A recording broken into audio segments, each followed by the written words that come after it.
네, 할렐루야. 네, 오늘 창세기 2장의 말씀 함께 나누겠습니다.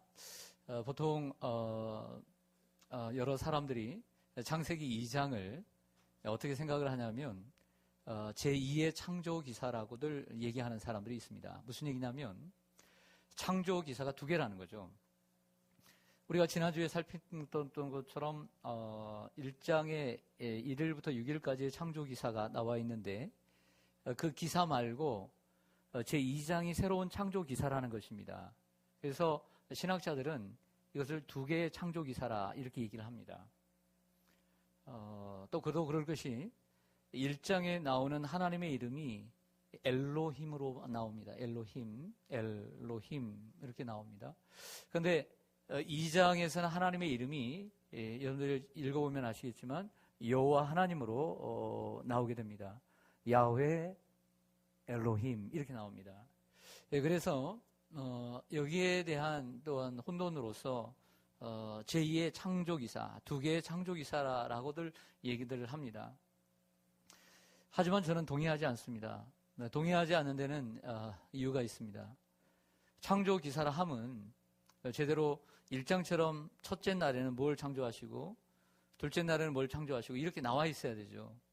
그런데 오늘 2장 전체를 아무리 읽어봐도 하나님의 창조기사라고 이 2장만 떼어서 생각할 때 창조기사라고 말하기는 부족하다는 거죠. 왜냐하면 첫째 날도 없고 둘째 날도 없고 셋째 날도 없어요. 넷째 날도 없고 다섯째 날도 없고 오직 6일 창조에서 인간의 창조만을 얘기를 하고 있다는 것이죠. 인간의 창조만을 얘기하고 있다. 그래서 저는 그렇게 해석하지 않고요. 오늘 2장을 창세기 1장 27절과 28절의 확대 그리고 부연 설명이라고 생각을 합니다. 하나님이 인간을 자기의 형상과 자기의 모양대로 창조하셨습니다. 1장 27절 보시죠. 1장 27절 보시면 하나님이 자기 형상 곧 하나님의 형상대로 누구를 창조하십니까? 사람을. 그러니까 하나님의 형상대로 창조된 존재는 뭐밖에 없다? 사람밖에 없다는 거죠. 그런데 사람을 남자와 여자로 창조하셨어요. 오늘 본문에 보면 2장에 가서야 남자와 여자를 창조하세요. 그런데 1장에서는 전체적으로 2장을 넘어서 남자와 여자까지 창조한 것을 얘기하고 있단 말이죠. 그리고 하나님이 그들에게 무엇을 주셨습니까? 복을 주셨습니다. 여러분, 하나님 우리에게 복 주시기를 원하시는 분이십니다.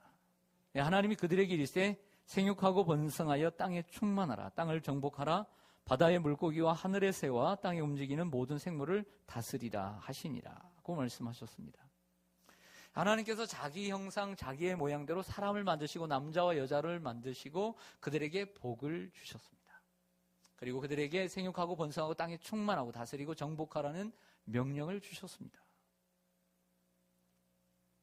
저는 창세기 2장은 하나님이 인간을 창조하시고 그리고 남자와 여자를 창조하시고 그들에게 복 주신 내용을 설명하고 있다라고 보여집니다. 저는 이렇게 1장과 2장을 큰 그림 속에서 봅니다. 그러면 오늘 본문을 어떻게 제가 이끌어갈 것이냐.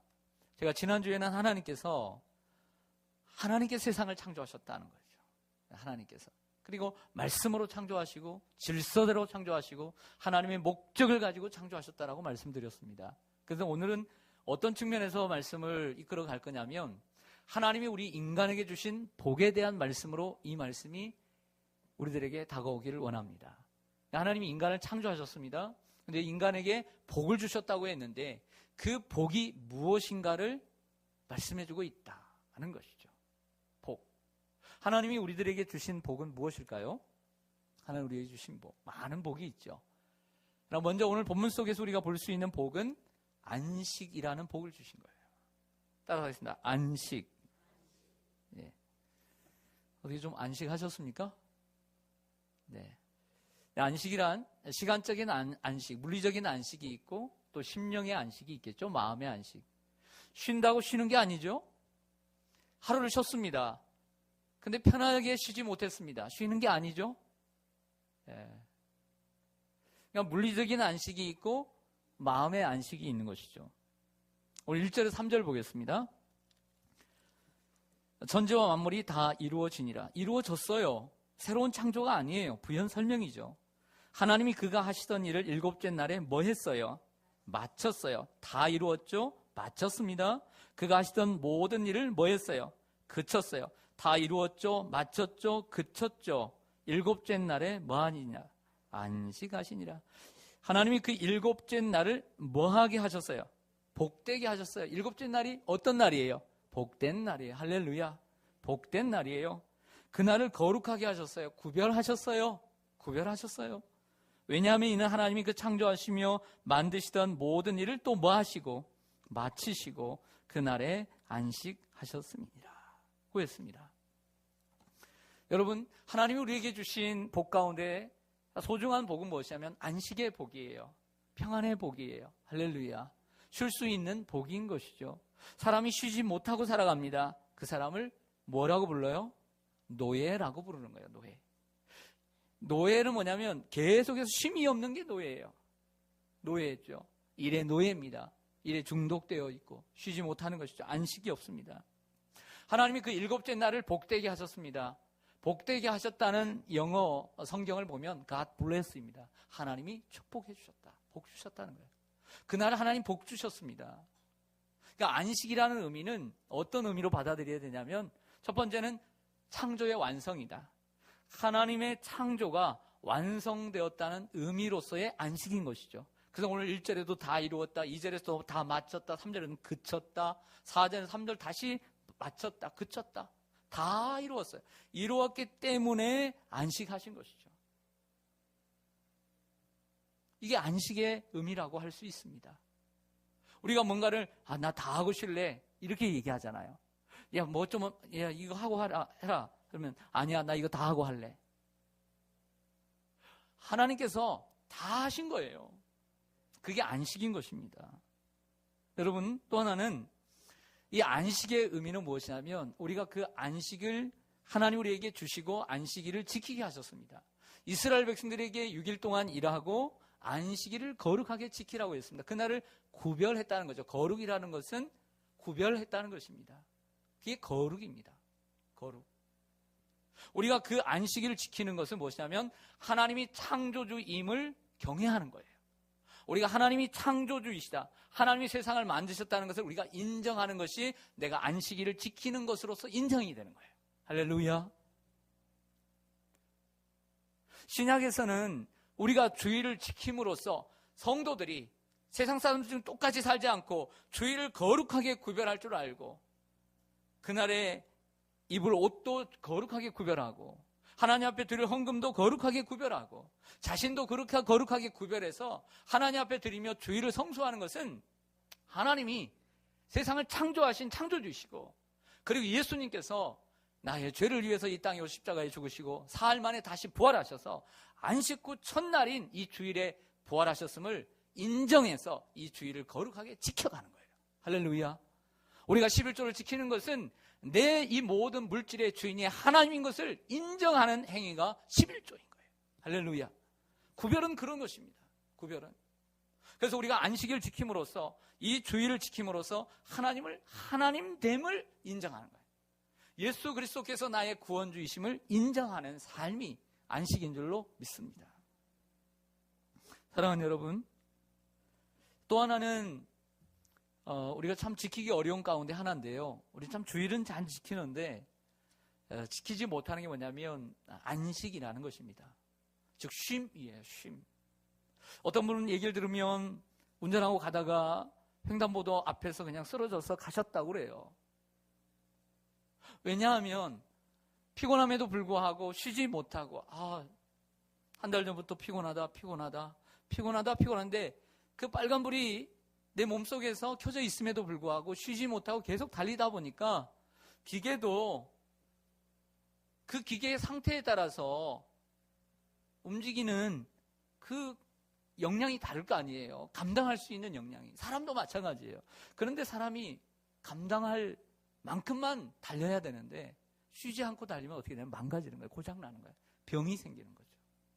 근데 우리들이 이걸 못해요. 어떻게 잘하십니까? 잘 못하죠. 특별히 30대, 40대, 50대 한참 일할 나이 얼마나 힘듭니까? 그래서 얼마나 많이 쓰러집니까? 연세 드신 분들만 뇌출혈 뇌경색으로 쓰러지는 것이 아니라요. 이 요양병원에도 오늘 제가 신방을 갔지만 2분 빼놓고는 정말 젊은 사람, 저처럼 젊은 사람들이 누워있어요. 왜 그럴까요? 자기의 몸을 가누지 못하고 조절하지 못하고 절제하지 못하고 안식하지 못했기 때문이에요. 우리가 못하는 게 이거예요. 그래서 하나님께서 우리에게 안식을 주신 것은 좀 쉬어라고.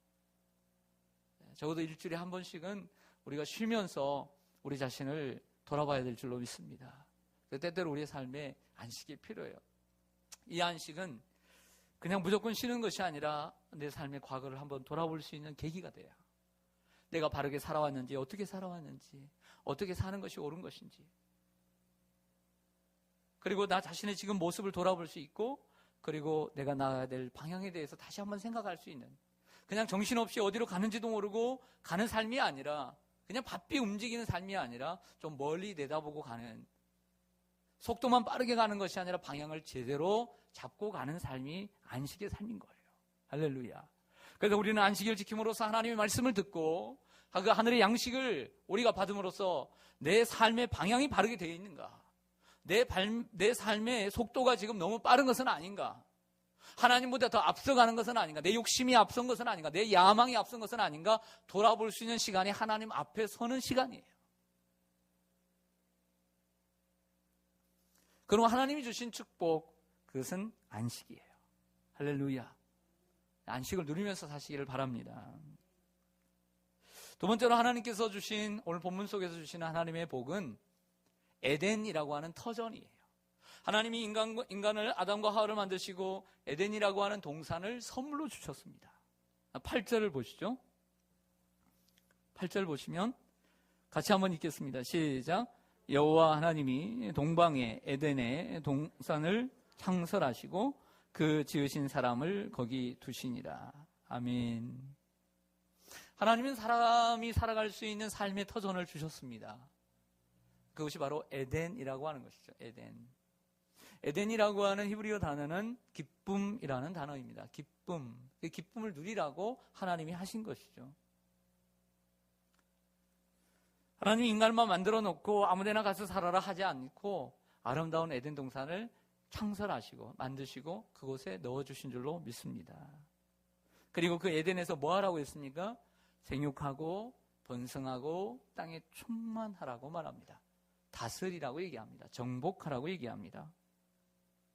그리고 그 에덴에는 오늘 본문에 나오는 생명나무와 그리고 선악을 알게 하는 나무가 있지만 이 나무들만 있었던 것이 아니라 그 외에도 각종 아름다운 열매를 맺는 나무들이 수없이 많았습니다. 아름다운 나무들이 참 많았습니다. 그러나 성경이 강조한다고 해서 생명나무와 선악을 알게 하는 이 나무만 있었던 것이 아니라는 것이죠. 자, 여기서 우리가 한 가지 질문 드리는 것은 에덴은 어디에 있었느냐라는 거죠. 에덴은 어디 있었을까요? 에덴. 저 하늘에 있을까요? 아닙니다. 이 지구 안에 어느 지점에 있는 거죠. 에덴은 지구에 있는 거예요. 지구에. 그래서 동방의 에덴을 창설하시고 에덴에서는 큰 강물이 흘러갔습니다. 이 강물이 에덴을 흘러서 생명나무를 지나서 네 강의 갈래길로 흐르게 되었습니다. 오늘 성경에 보면 그 첫 번째 강의 이름은 디손이라 이렇게 했습니다. 두 번째 이름은 기혼이라 구스 땅을 돌았다. 아프리카 쪽이죠. 셋째 강은 이떼겔이라 아수르 동쪽으로 흘렀다고 얘기합니다. 네 번째는 유브라데 강입니다. 이러한 강들을 우리가 이 지명들을 참고할 때 에덴은 지금의 예루살렘에 있을 수도 있고요. 아니면 많은 학자들의 의견은 그 옆에 있는 사우디아라비아의 어느 한 지역에 있었을 것이다라고 추측을 합니다. 그 아름다운 에덴 얼마나 아름다웠을까요? 그런데 그 지금의 그 과거의 최초의 그 에덴이 있을까요? 없을까요? 지금은 없죠. 어디 갔어요? 그 나무는 다 누가 뱄어요? 여러분들이 뱄어요? 네. 그 에덴 지금 있을까요? 없을까요? 없습니다. 제가 요즘은 이제 에스겔서를 같이 나누는데요. 에스겔서를 나누면서 참 저는 늘 감사해요. 근데 이번에 또 하나 깨달은 게 뭐냐면, 정말 몰랐던 걸 깨달은 게 뭐냐면, 에스겔서 31장 18절을 보니까 이런 말씀이 있어요. 너의 영광과, 여기에 너는 애굽이라고 하는 거대한 나라입니다. 애굽의 영광과 위대함이 에덴의 나무들 중에서 어떤 것과 같은고. 그러나 내가 에덴의 나무들과 함께 지하에 내려갈 것이요. 어디에 내려간다고요? 지하에 내려갈 것이요. 거기에서 할례를 받지 못하고 칼에 죽임을 당한 자 가운데서 누우리라. 이들은 바로와 그의 모든 군대니라. 주 여호와의 말씀이니라. 자, 에스겔서 31장에서 제가 깨달은 게 뭐냐면, 애굽의 영광이 대단한데 그 애굽의 영광이 얼마나 크냐면 에덴의 나무들의 영광보다도 더 크다는 거예요. 와, 하나님은 애굽의 영광을 인정해 주시죠. 에덴의 나무들의 영광보다도 더 컸어요. 그런데 그 에덴의 영광보다도 큰 애굽의 영광이 이 에덴의 나무들이 저 지하에 내려가는 것과 같이 애굽의 영광도 지하에 함께 내려갈 것이다 라는 말씀이에요. 여기서 제가 깨달은 게 뭐냐면, 에덴은 신라곤하고 난 후에, 즉 인간이 죄를 범하고 난 다음에 마치 그 산을 파헤쳐버리듯 하나님께서 그 에덴이라는 땅을 파헤쳐버리고 지하에 내려버렸다는 거예요. 이 땅에 에덴은 없는 거예요. 어느 학자들은 이 에덴의 나무들이 들어갔기 때문에 중동이라고 하는 곳에 석유가 나게 되었다라고 얘기하는 사람이 있습니다. 석유는 그냥 나는 것이 아니라 이렇게 귀중한 것들이 땅속에 있을 때 나오는 것이기 때문이죠. 여하튼 이러한 에덴, 죄가 없는 당시의 에덴의 이러한 축복이 결국에는 사라져버렸습니다.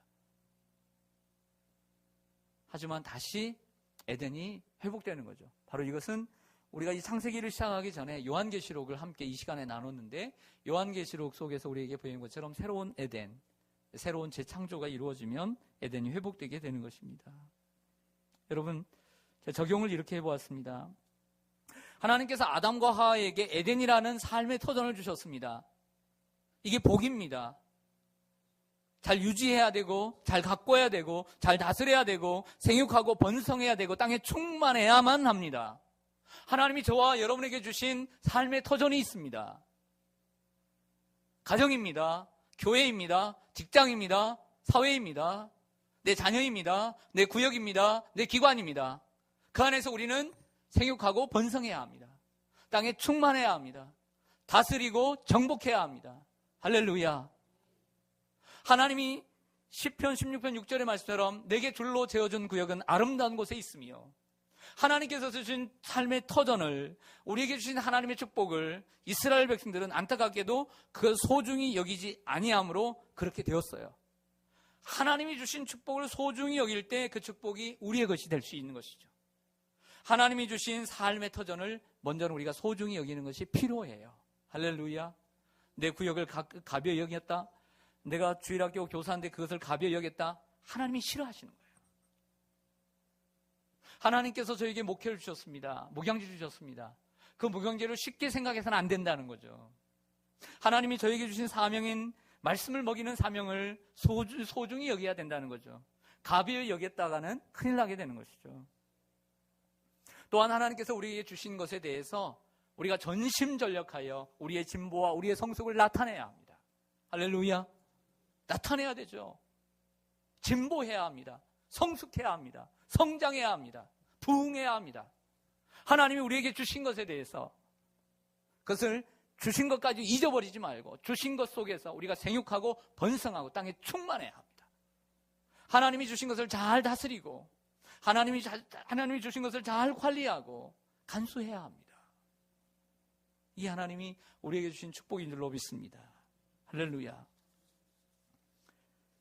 우리가 여기서 그냥 넘어갈 수 없는 것은 소중한 저와 여러분의 창조입니다. 인간이라는 존재죠. 인간이라는 말은 아담입니다. 하와도 아담입니다. 사람이란 뜻입니다. 사람. 아담은 사람이란 뜻입니다. 남녀를 구분 없이 아담은 다 사람입니다. 근데 오늘 7절에 보면 하나님이 흙으로 사람을 만드시고 그 코에 생기를 불어 넣으시니 생명이 된지라 그랬습니다. 여러분 너무 유치원적인 공부이지만 다시 새롭게 하기를 원합니다. 우리 인간이라고 하는 존재는 하나님이 뭘로 만드셨냐면 흙으로 만드셨어요. 흙으로.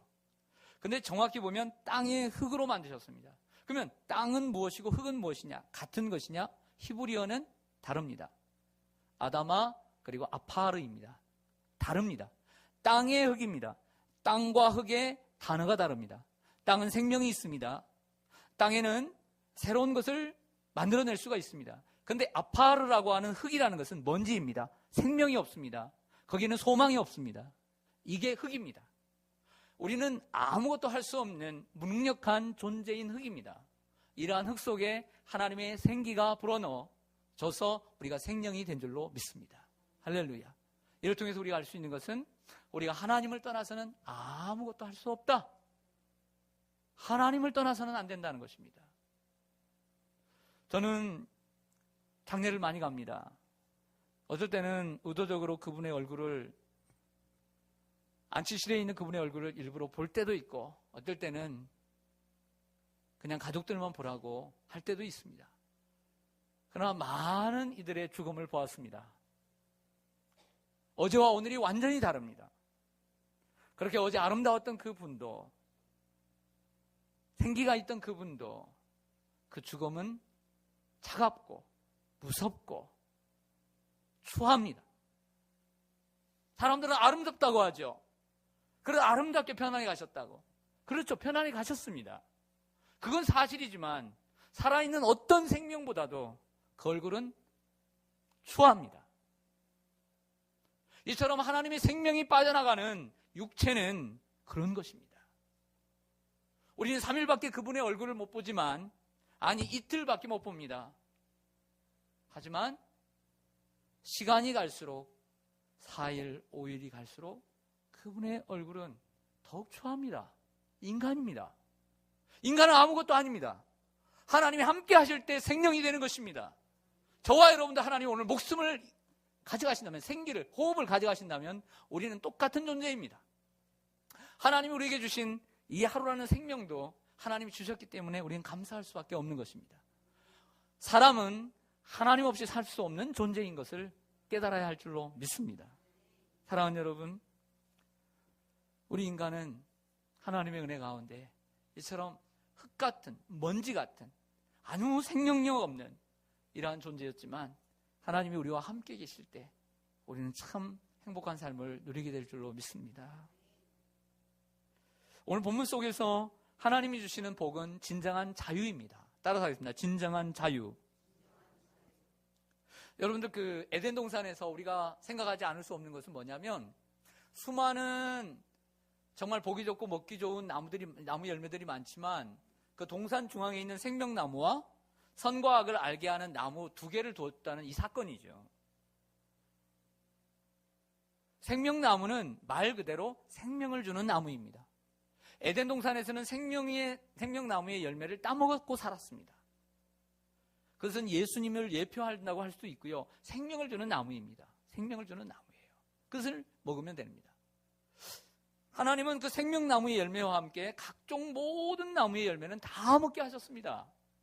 그런데 그 옆에 있는 선과 악을 알게 하는 나무의 열매는 그 나무를 왜 두셨는지, 그 나무의 열매를 먹으면 정령 죽으리라고 오늘 본문에 말씀하고 있다는 것이죠. 그래서 우리들은 얘기합니다. 뭐라고 많이들 얘기했죠? 우리는 뭐라고 많이 생각했죠? 하나님은 선악과를 왜 두셔가지고 그놈의 우리 죄를 짓게 하고 말이야. 그래서 우리는 그 모든 죄의 원인을 누구에게 몰아붙입니까? 하나님께. 그래서 사람들의 논리가 뭐냐면, 하나님이 그렇게 해서 우리 인간이 죄를 범했고 왜 선악과는 만들어가지고 왜 우리처럼 고통스럽게 하느냐고 얘기합니다만 절대 그렇지 않습니다. 그 잘못된 성경 해석입니다. 생명나무는 생명을 주는 나무입니다. 아담과 하와가 죄를 범하고 타락한 후에 에덴 동산은 마치 파헤쳐진 것처럼, 에덴의 동산의 나무들이 땅속으로 들어갔다는 에스겔 31장의 말씀처럼 파헤쳐져서 생명나무는 사라졌습니다. 없어졌습니다. 이 땅에 생명나무가 없습니다. 그러나 다시 생명나무가 회복되죠. 그것은 요한계시록에서 예수님께서 우리에게 말씀하신 것과 같습니다. 7교회에 보내는 편지 가운데 어느 한 교회 이렇게 얘기하죠. 내가 생명나무에서 나는 열매를 너희가 먹게 하리라. 할렐루야. 다시 생명나무를 우리 주 예수 그리스도께서 다시 회복시켜 주신 줄로 믿습니다.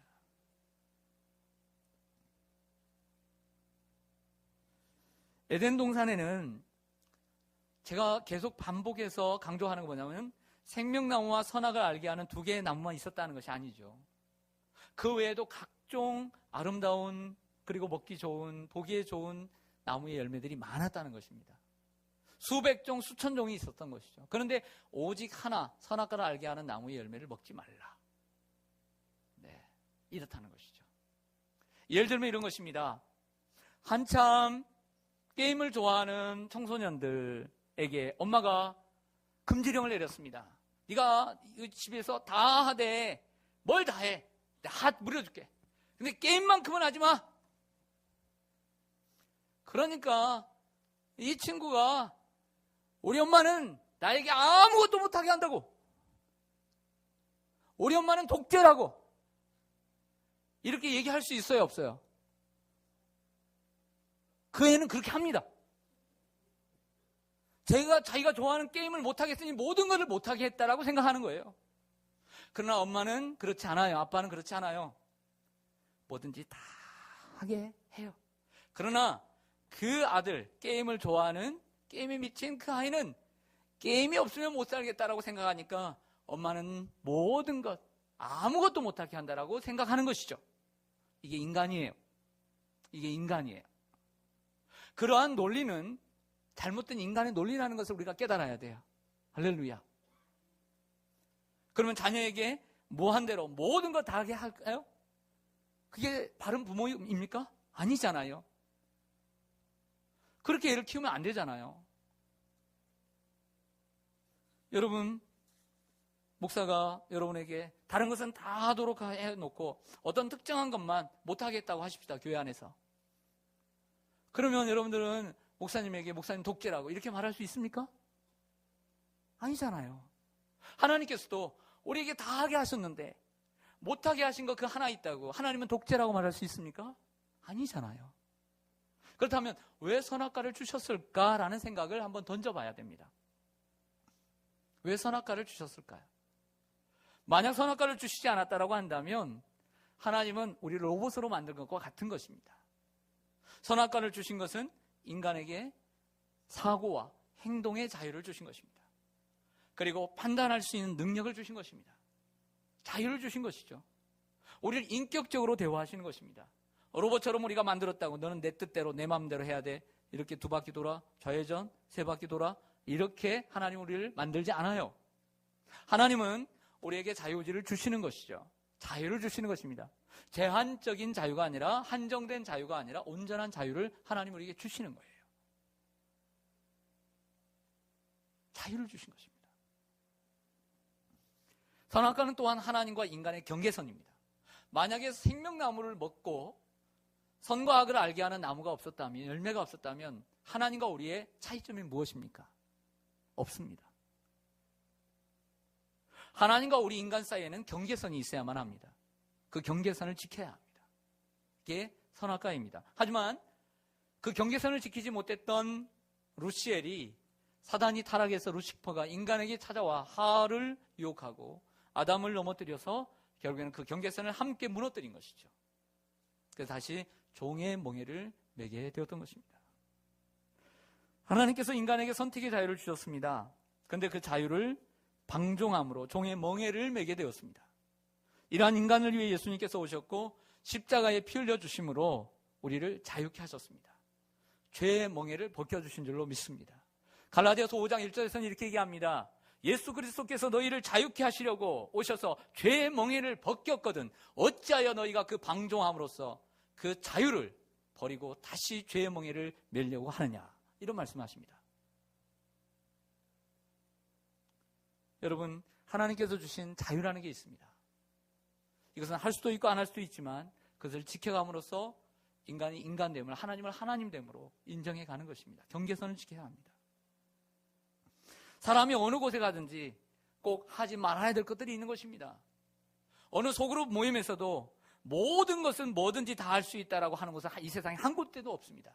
아이들을 학교로 보냅니다. 이건 하지 말아야 되는 일 있습니다. 그는 지켜갑니다. 가정도 그렇습니다. 사랑이 많은 가정도 분명히 하지 말아야 될 규범이 있는 것입니다. 회사도 그렇습니다. 사람들이 모이는 동호회도 그렇습니다. 공동체도 그렇습니다. 교회도 마찬가지입니다.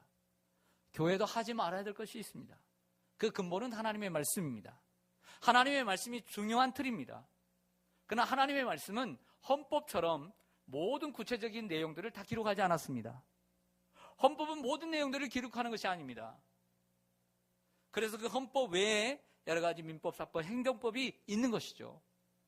많은 규례들이 있는 것입니다. 마찬가지로 성경이 가장 기본적인 틀이고 본질이지만 그 구체적인 내용들은 주일종들이 가르치고 그리고 교회의 모범과 규례를 통해서 지켜나가는 것입니다. 그리고 오늘 하나님께서 주신 복은요, 돕는 배필이라는 복을 주셨습니다. 18절을 좀 보실까요? 18절을 보겠습니다. 같이 한번 읽겠습니다. 시작. 여호와 하나님이 이르시되 사람이 혼자 사는 것이 좋지 아니하니 내가 그를 위하여 돕는 배필을 지으리라 하시니라. 아멘. 그 아래도 보면 돕는 배필이라는 단어가 나오는데요. 저는 이 말씀을 통해 이런 생각을 합니다. 하나님은 세상의 수많은 피조물 가운데 우리 인간에게 지대한 관심을 가지고 있다. 여러분에게 하나님은 많은 관심을 가지고 계세요. 아담에게 집중하면서 관심을 가졌어요. 관심을 가지니까 아는 거예요. 여러분, 내 자식이라도요, 우리가 딴 생각하고 딴 일에 바쁘면 관심이 없으면 내가 낳고 내가 기르는 자식이라도요, 내가 돈 줘서 키우는 자식이라도요, 그 자식이 필요한 거 모르는 거예요. 동의하시면 아멘. 그렇죠? 마찬가지로 하나님께서 사람에게 관심을 가지니까 사람에게 필요한 것을 아시는 거예요. 하나님은 언제나 저와 여러분에게 관심을 갖고 계세요. 하나님께 여러분들 관심을 갖고 계십니까? 네, 한번 인사해 보겠습니다. 하나님 당신에게 관심을 갖고 계십니다. 한 번 더 물어보세요. 정말 그렇게 생각하세요? 대답해 주세요. 네. 자, 어떤 필요를 아셨죠? 독차하는 것이 좋지 않게 보였어요. 외롭고 연약하고 부족한 것을 알게 하셨죠. 하나님께서 아담을 부족하게 만드셨다는 뜻이 아니고요. 아담에게 필요한 것이 무엇인가? 여러분, 가나의 혼인잔치에 주님은 소중한 것이 떨어진 걸 아셨어요. 여러분, 우리의 삶에도 가장 소중한 것들이 떨어질 때, 부족할 때 하나님은 아세요. 그리고 채워주시기를 원해요. 지금도 막 줄까 말까 해요. 네, 우리가 입을 크게 벌릴 때 하나님이 이했다 주시는 거예요. 내 입을 넓게 열라 내가 채우리라. 여러분, 오늘 이 밤 하나님 우리의 필요를 아십니다. 너무나 여러분들의 필요를 아시죠. 우리가 입을 크게 열려 주님 앞에 구할 때 주님이 예비하신 축복을 주실 줄로 믿습니다. 구해야 합니다. 구해야 되는 거죠. 돕는 배필이라고 하는 것은 아담은 온전하고 그리고 조금 부족한데 오늘 좀 헬퍼처럼 어떤 종속적인 어떤 종처럼 그 아내를 주셨다는 의미가 아닙니다. 여기에 돕는 배필이라고 하는 것은 돕는다라고 하는 돕는 짝이라고 하는 말은 하나님이 주어로 많이 쓰여진 단어예요. 무슨 얘기냐면 하나님께서 이스라엘 백성들에게 어려움을 당했을 때 부족하고 연약할 때 하나님이 그들을 도와서 그들을 구원해 주실 때 돕는다라고 하는 단어죠. 그러므로 여인이 아내가 남자를 돕는 배필이라고 하는 것은 종속적인 의미가 아니라 대등한 위치에서 돕는 자라는 뜻이에요. 또한 여자만이 남자의 돕는 배필이 되는 것이 아니라 남자도 동일하게 여자에게 돕는 배필이 되는 것이죠. 이것을 가리킵니다. 상징적으로 동등하다라고 하는, 종속적인 것이 아니라 동등하다라고 하는 것은 우스갯얘기로 예를 들어서 이제 머리카락을 이렇게 하나 딱 빼가지고 여자를 만들었다면 남자 위에서 군림했을 거예요. 여자들이 좋죠. 좋겠죠? 예. 만약에 이게 발톱을 빼가지고 만약에 만들었다고 한다면 남자들이 여자를 막 밟고 살았을 거예요. 이런 얘기들을 옛날에 많이 했습니다. 이 갈비대가 있습니다. 여기 쭉 이렇게 빨리판 같은 갈대. 이 살이 쪄서 잘 안 느껴지는데. 뭐 여러분들 잘 느껴집니까? 예. 근데 이렇게 갈비대를 하나 뚝 뺐단 말이에요. 그 빼가지고 만들었다고 오늘 말씀을 해요. 말씀을 합니다. 자, 이 중간이죠? 네, 중간입니다. 중간입니다. 이것은 뭐냐면 서로 의존적인 관계라는 거죠. 긴밀한 관계를 가지고 있다. 그러면 남자의 갈빗대는 여자의 갈빗대에 부족해야 될까요? 똑같아야 될까요? 남자의 갈빗대의 숫자와 여자의 갈빗대의 숫자는 같아야 될까요? 틀려야 될까요? 틀려야 되죠. 그런데 현재 아담 이후에 남자와 여자의 갈빗대는 숫자가 같을까요? 다를까요? 같죠. 같죠. 같습니다. 번호도 같고요. 다 똑같아요. 그리고 질문합니다. 목사님, 그 갈빗대 어디 갔어요? 네? 여러분, 하나님께서 아담이라는 존재를 알로 태어나게 하시지 않고 어린 아이처럼 기어다니게 만들지 않고 성인으로 만드셨어요. 저 여러분들 성인으로 만드시고 그 갈빗대가 맞게 하셨죠. 그게 최초의 갈빗대의 숫자예요. 거기서 갈빗대를 뺀 거죠.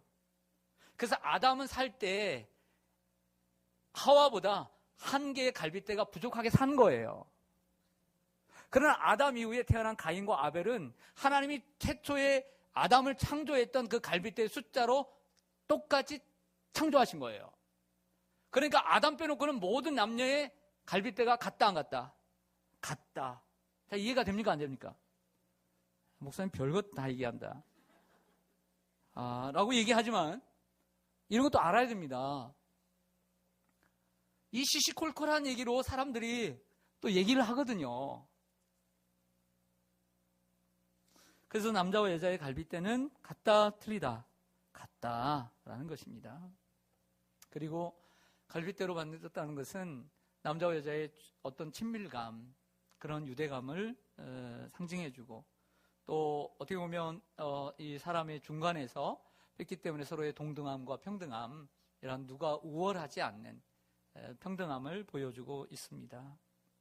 여러분, 하나님 우리에게 계속해서 복 주시기를 원하십니다. 안식하시고 복 주시고요. 사람을 지으시고 자기 형상과 모양으로 만드시고 난 다음에 또 복 주시고 계속 복을 주십니다.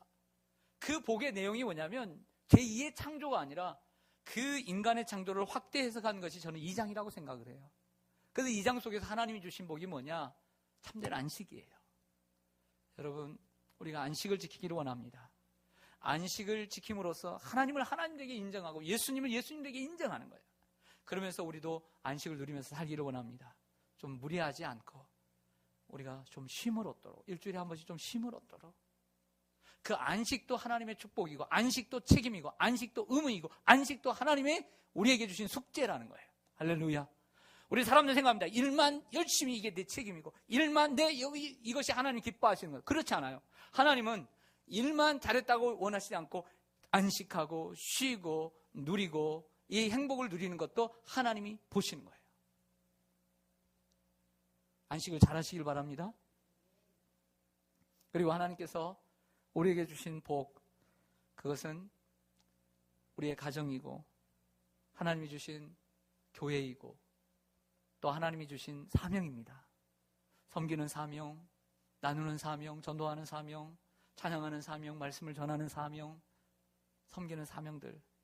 이 사명이 정말 하나님께 주신 것을 감사하게 생각하고 최선을 다할 때 하나님이 계속 누리게 하실 줄로 믿습니다.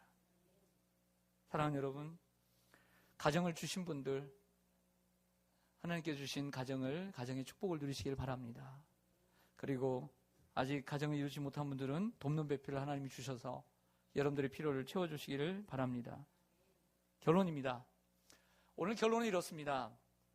여러분 말씀을 드렸다시피 하나님이 주신 복을 잘 유지하고 누리면서 살자는 거예요.